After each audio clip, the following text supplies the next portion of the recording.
యూదా బెత్లెహేము అంటే ఈ ప్రాంతము చాలా చెడ్డ కార్యాలకి, దోపిడీలకి, మానభంగాలకి, పాపానికి కేర్ ఆఫ్ అడ్రస్గా నిలబడింది బెత్లెహేము.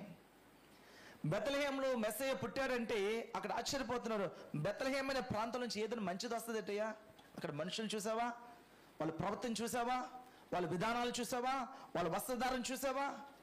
బెత్లెహేంలో నుంచి ఎక్కడి నుంచైనా మంచిది రాగలదా? మంచి వస్తువు రాగలదా? మంచి వ్యక్తి రాగలదా? ఆ బెత్లెహేం అంతా పాపంతో కూడిపోయింది. పాపంతో కూడుకుపోయింది కాబట్టి యేసుక్రీస్తు ప్రభువారు బెత్లెహేము గ్రామంలో జన్మించారు. హల్లెలూయా. ఎందుకు? ఎక్కడ చీకటి ఉందో అక్కడ లైట్ అవసరం ఉంది. గుర్తుపెట్టుకోండి. లైట్ అనొచ్చు. ఇంకో లైట్ ఎందుకు? లైట్ ఎక్కడ కావాలి మనకి? ఎక్కడ చీకటి ఉందో అక్కడ లైట్ అవసరం. ఎక్కడ క్రీస్తు లేడో అక్కడ క్రీస్తు అవసరం. ఎక్కడ క్రీస్తు లేడో అక్కడ క్రీస్తు అవసరము. ఎక్కడ చీకటి ఉందో అక్కడ లైట్ అవసరం. యేసుక్రీస్తు ప్రభువారు ఈ లోకానికి వెలుగుగా, చీకటిగా పిలువబడే బెత్లెహేము గ్రామంలో యేసుక్రీస్తు ఒక వెలుగుగా ప్రకాశించాడు ఆయన. హల్లెలూయా. ఒకవేళ ఈ ప్రాంతాన్ని మనం జ్ఞాపకం చేసుకుని, ఒకవేళ మీరు వరల్డ్ మ్యాప్ మీరు తీసుకుంటే, ప్రపంచ పటం తీసుకుంటే, ఒకవేళ దాన్ని స్కేల్తో అడ్డంగా నిలువుగా ఒక గీత గీసి, నిలువుగా ఒక గీత గీసి, అడ్డుగా మంచి ఒక డాట్ పెడితే ఆ ఏరియా పేరే ఇజ్రాయెల్ దేశంలో ఉన్న బెత్లెహేము అనే గ్రామము.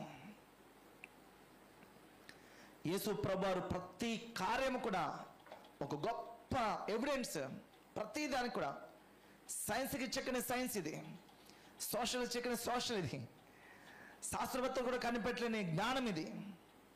యేసుక్రీస్తు ప్రభువారు ప్రపంచ మానవాళి కొరకు నేను అందరికీ సమానమే, ఈయన అందరి వారిని, అందరి మేలు కోరేవారిని, భాష, తెగ, జాతి, రాష్ట్రము, దేశము ఇటువంటి భేదాలు ఏమీ లేవు, నాకు అందరూ కావాలి అని యేసుక్రీస్తు ప్రభువారు ఈ ప్రపంచ మ్యాప్లో ఒకవేళ భూమి అంతా కూడా మనం రౌండ్ చేయగలిగితే ఆ సెంటర్ పాయింట్ బెత్లెహేము అనే గ్రామము, ఆయన జన్మము తెలియచేస్తుంది.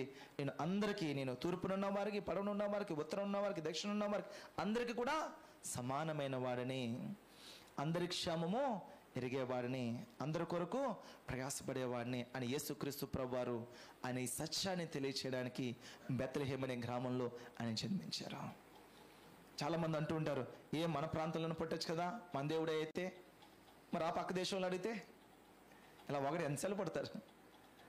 ఆయన పుట్టుక కూడా ఒక గొప్ప సాక్ష్యము. కాబట్టి అందరికీ కూడా చెందినవాడిని, ఎటువంటి పార్షాలిటీ లేదు. పలానా వాళ్ళు నన్ను ఎరిగిన వారు, నన్ను ఎరగని వారు, యేసుప్రభుని స్వీకరించేవారు, యేసుప్రభుని దూషించేవారు, త్రోసివేసేవారు అందరండి. కాబట్టి యేసుప్రభు అందరికీ సమానంగా ఉండాలి, అందరితో నేను తన ప్రేమను పంచాలి, అందరూ కూడా క్రీస్తుని అంగీకరించి, తనను అంగీకరించి ఈ పాపం నుంచి విడిపించబడి స్వర్గానికి, పరలోక రాజ్యానికి వెళ్ళాలి.